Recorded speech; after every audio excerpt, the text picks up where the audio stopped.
Hey guys, last class में हमने पढ़ा था डिप्रेशन के बारे में। डिप्रेशन जो वर्ड है आपके लैटिन वर्ड डिस्प्रेशियो से आया है, जिसका मतलब होता है डूबना। अब किस में डूबना? जब इंडिविजुअल अपनी फीलिंग्स में, अपनी सैडनेस में डूब जाता है और अपने एग्जिस्टेंस के बारे में होपलेस हो जाता है, उसे हम डिप्रेशन कहते हैं। टाइप ऑफ डिप्रेशन होंगे, अलग अलग टाइप के डिप्रेशन होते होंगे, जैसे कि आपका सीजनल इफेक्टिव डिसऑर्डर जिसे हम सैड कहते हैं, bipolar disorder, major depression, dysthymic disorder, postpartum disorder. There are many type of the depression.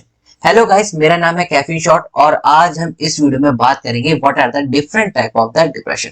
तो अगर आप हमारे चैनल पर नए आए हैं तो सब्सक्राइब करें, बेल आइकन को जरूर दबाएं ताकि फ्यूचर में जितनी भी वीडियोस हैं आपको सबसे जल्दी और आसानी से मिल सके। This is caffeine shot, let's get started. So देखिए, आज हम पढ़ने वाले हैं मेजर डिप्रेशन में। This is the type of one of the type of the depression. तो देखिए, मेजर डिप्रेशन क्या होता है?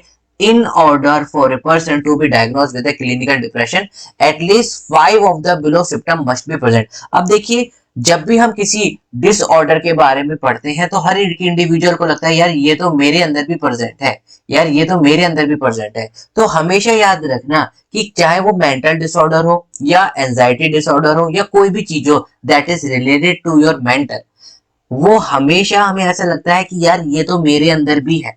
बट मेन पॉइंट क्या होता है, जब तक एटलीस्ट वो 2 साल तक या फिर एक टेन्योर तक, कई में 2 साल होते हैं, कई में 6 महीने, कई में 3 महीने, अलग अलग डिसऑर्डर में। तो अगर वो डिसऑर्डर आपके अंदर परसिस्टेंट नहीं है तो डिसऑर्डर नहीं कहलाएगा, फर्स्ट थिंग। सेकंड थिंग, जब तक वो आपको हार्म नहीं पहुंचा रहा है तो वो डिसऑर्डर नहीं कहलाएगा। जैसे कि अगर हम यहाँ पर बात करें मेजर डिप्रेशन में, तो यहाँ पर देखिए क्या लिख रखा है कि ये जो नीचे सिम्टम्स दे रखे हैं इनमें से आपसे कम से कम क्या होने चाहिए? 5 सिम्टम्स आपके पास होने चाहिए। और कब तक? एटलीस्ट 2 कंसेक्यूटिव वीक, 2 लगातार हफ्तों तक आपको, अगर आप उस स्टेज के अंदर हैं तो आप मेजर डिप्रेशन के अंदर आएंगे। ध्यान रखिए, कम से कम 5, कम से कम 5। कौन कौन से सिम्टम्स हैं आइए देखते हैं। Depress mood most of the day, हमेशा डिप्रेशन रहना और रोज रोज रहना। कब तक? एटलीस्ट 2 वीक तक, 2 कंसेक्यूटिव वीक तक इस चीज का ध्यान रखना है। Markedly diminish interest of pleasure in all, हर एक चीज में क्या हो जाना, बिल्कुल अपने इंटरेस्ट को खो देना, कुछ अच्छा नहीं लगना, कोई भी एक्टिविटी उन्हें अच्छी नहीं लगती है। हर एक दिन, हर रोज कोई भी एक्टिविटी हो, इवन जैसे कि मैंने आपको लास्ट क्लास में भी बताया था, इवन जो प्लेजरेबल एक्टिविटी होती हैं, राइट, जिनसे कि उनको एडवेंचर फील होता है, even like if you can say the activity related to sensual or you can say intimacy or sex, उसमें भी they don't feel any kind of the interest। तो अगर उस इंडिविजुअल को लगातार 2 वीक तक किसी भी चीज में इंटरेस्ट नहीं आ रहा है, चाहे वो एडवेंचर से रिलेटेड हो, प्लेजर से रिलेटेड हो या कोई और चीज हो, राइट, उसको किसी में इंटरेस्ट नहीं आ रहा है।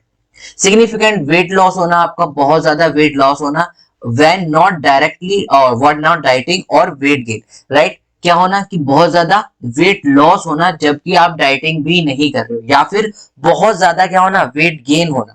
और डिक्रीज और increase in the appetite every day, रोज रोज आपकी जो एपेटाइट है या तो बहुत ज्यादा घटती जा रही है या बहुत ज्यादा बढ़ती जा रही है। ध्यान रखिए, देखिए, जब आप परेशान होते हो तो आपको इंडिविजुअल खाना नहीं खाता है, ये 90% ऑफ द पीपल को पता होगा। बट जब इंडिविजुअल परेशान होता है तो डिड यू नो कि वो बहुत ज्यादा भी खाने लग जाता है, बिकॉज वो परेशान रहता है तो उसे पता नहीं रहता है कि वो उसे कितना खाना है। तो individual if it related to the depression, या फिर वो बहुत ज्यादा डिप्रेशन में है तो बहुत ज्यादा क्या करने लग जाएगा, खाना खाने लग जाएगा। या फिर बहुत कम, बहुत कम को हम बहुत जल्दी पहचान लेते हैं, लेकिन जब हम सोचते हैं अरे ये तो हेल्दी है, खाना खा रहा है, दैट मीन्स ही और she will be okay. No, if a person is eating too much, अगर एक पर्सन बहुत ज्यादा खा रहा है, that means also indicating that क्या है, जो सिम्टम्स है उसके वो क्या हो रहे हैं, शो हो रहे हैं। Slowing down of the thoughts and the reduction of the physical movement, क्या हो जाता है कि उसकी जो थॉट की प्रक्रिया है, सोचने की क्षमता जिसे हम कहते हैं, वो बहुत ज्यादा कम हो जाती है।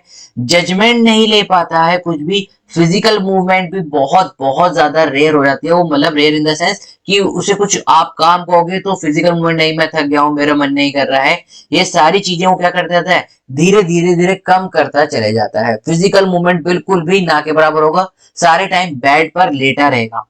Observable by other, not merely subjective feeling of the restlessness और बीइंग स्लो डाउन, राइट। और उसे पता ही नहीं चलेगा कि जो उसकी मूवमेंट है वो क्या हो गई है, स्लो डाउन हो गई है, या फिर जो उसकी जो फीलिंग है वो हमेशा क्या रहती है, रेस्टलेस, मतलब कुछ ना कुछ उसके दिमाग में चलता रहेगा जो कि क्या होती है, उसे स्लो भी कर देती है, लेकिन इंडिविजुअल को क्या होता है उसके बारे में पता नहीं चल पाता है। फटीग और loss of the energy nearly every day, हर रोज वो बहुत थका थका क्या करेगा, फील करेगा, उसके अंदर कोई एनर्जी नहीं है। आप भी फील करो, किसी चीज करने के लिए मोटिव नहीं है, किसी एक्टिविटी में पार्टिसिपेट करने के लिए मोटिवेट नहीं है, right, okay.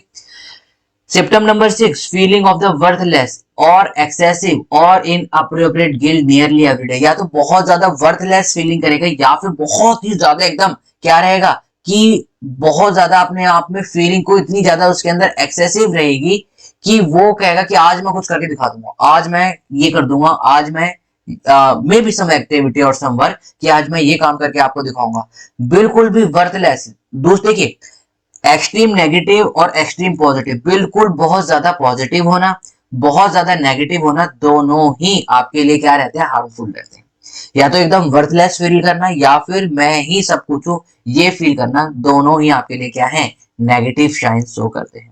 Appropriate guilt nearly everyday, और अपने आप को गिल्ट में महसूस करना कि मेरी वजह से ये काम हुआ, मेरी वजह से मैं कुछ नहीं कर पाया, मैं लूजर, मैं ये काम नहीं कर पा रहा हूं, मैं वो काम नहीं कर पा रहा हूं, मेरी वजह से फैमिली की सिचुएशन ऐसी है, क्या है, रोज गिल्ट में वो क्या कर रहा है, फील कर रहा है एवरीडे।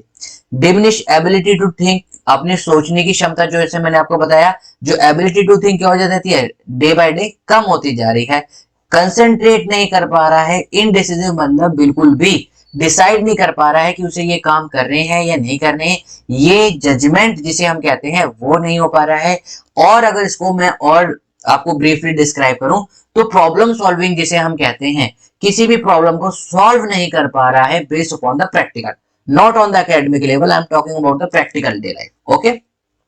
लास्ट है आपका recurrent thought of the death, उसे बार बार ऐसे थॉट आने लग जाएंगे कि मैं मर जाऊं या फिर मैं किसी और को मार दूं या फिर मैं मर गया हूं, राइट। सुसाइडल आइडिएशन होने लग जाती है उसकी कि यार अब लाइफ में कुछ रहा नहीं है, होपलेस फील करेगा अपने एग्जिस्टेंस के बारे में, without a plan, suicidal ideation करेगा without a plan, specific plan, what does that means suicide करने की वो सोचेगा लेकिन उसके पास कोई भी स्पेसिफिक प्लान नहीं होगा, और सुसाइड अटेम्प्ट करेगा या फिर specific plan for a committing suicide, या फिर एक बिल्कुल स्पेसिफिक प्लान बनाएगा कि मेरे को इस तरीके से या इस तरीके से क्या करना है, सुसाइड करना है। तो अगर आप देखोगे मेजर डिप्रेशन में इन 8 सिम्टम में से अगर किसी इंडिविजुअल में एटलीस्ट मतलब कम से कम 5 सिम्टम्स अगर उसके अंदर मौजूद होते हैं, उसके अंदर ये 5 सिम्टम देखे जाते हैं, तो वो मेजर डिप्रेशन के अंदर आता है। और कितने टाइम पीरियड के अंदर आपको देखने चाहिए, 2 वीक्स में कंसेक्यूटिव मींस लगातार 2 वीक तक उस इंडिविजुअल के अंदर आपको सिम्टम्स दिखने चाहिए, तो वो मेजर डिप्रेशन की कैटेगरी में आता है। आई होप गाइस आपको वीडियो पसंद आई है, वीडियो पसंद आई है तो लाइक करें, शेयर करें, सब्सक्राइब करना ना भूलें।